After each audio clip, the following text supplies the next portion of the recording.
Duratrax 343. This is that Typhon XL that I've been working on. I finally have like electronics like installed in it.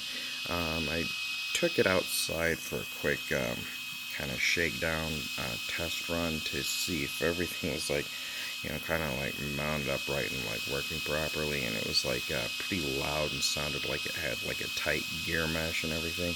But then, I immediately stopped running it, brought it inside, and noticed that the motor was kind of like wobbling back and forth whenever you give it a little bit of throttle. So then, I noticed that the motor was coming loose from the mounting plates. I, tightened that up,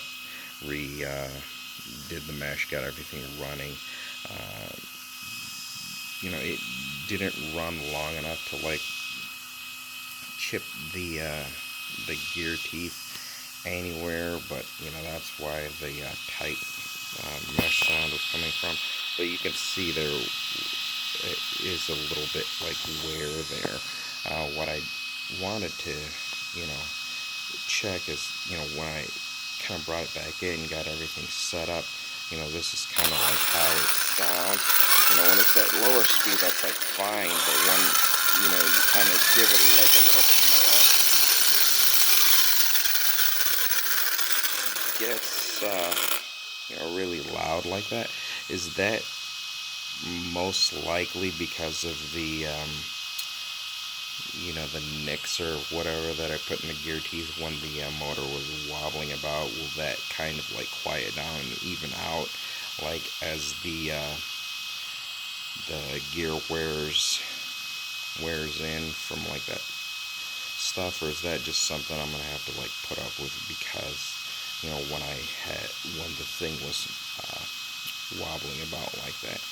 Anyway, this fan here is like placeholder for now. It doesn't like quite work right. I have like another one, I just haven't installed it yet. Still have to put like the bash bar I got for it on and everything else. But other than that, everything else is fine. Still need to replace the rear shocks with shorter length shocks, to kind of match the front, because I have the thing paired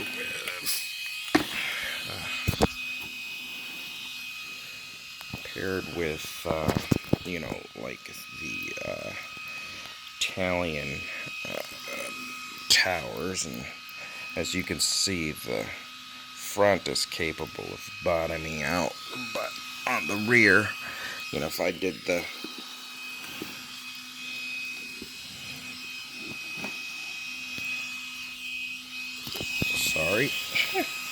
if I did the same thing on the rears bottom out in the shocks like right there, probably a good quarter-inch before like the chassis is able to like touch on the ground. And I figure if I have the same length shocks in the rear as I do up front, I'd be able to like solve that.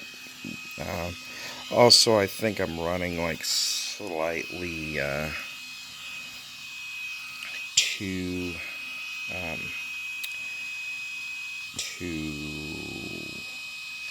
thick. Well, I don't know, it's not really like the dampening in the rear isn't quite where I want it to be, because it does a bit of wheel lifting when it corners. It's not bouncing when like it lands from like a low height, but it the rebound is a bit quicker than I'd like to see, and when it corners, instead of like leaning in the rear, it picks up one side and like slides around on like the wheel that's like making contact, which is kind of weird. I don't know, maybe it's the limited, or like, you know, the poor shock travel. But, you know, it's not like it's tight or anything. You know, it moves easily, and, you know, it'll track straight, it holds a straight line and all that. But, you know, I just kind of gotta get that like sorted out, and you know, figured. Then the other thing I'm still working on, this is just foam core, so it doesn't add like a lot of weight to the body, but I, you know, put these because I was trying to fill, you know, the make like a little spacer, because the body doesn't quite you know, fill in the gaps to the chassis very well. Then on the other side, you know, I did the same thing, but I kind of notched it out on this side for the power switch. But what I wanted to do, because this body on here and stuff doesn't have very good bending, what I plan on doing, or what I was going to do, is see how there's like this gap right here between like the body and the inserts that I made. Well, I plan on leaving like that gap there, but just kind of like putting a straight piece along the bottom part, and then using like some Velcro so it can like Velcro to the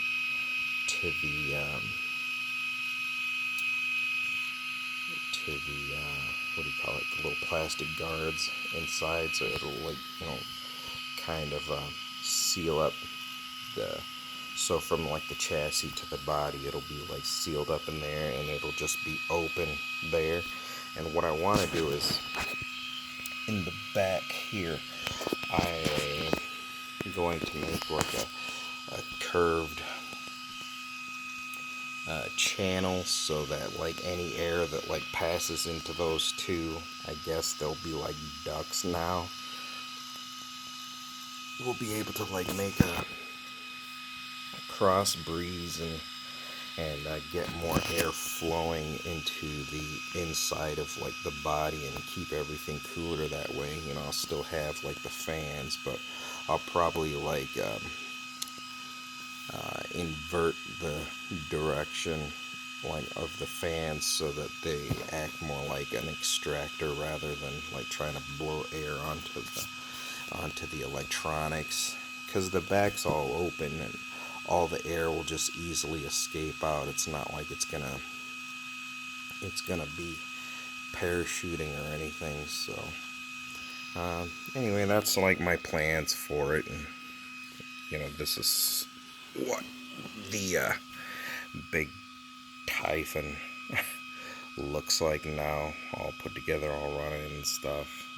I'll get like some running videos and all that stuff later, but that's what I gotta show you. Anyway, later.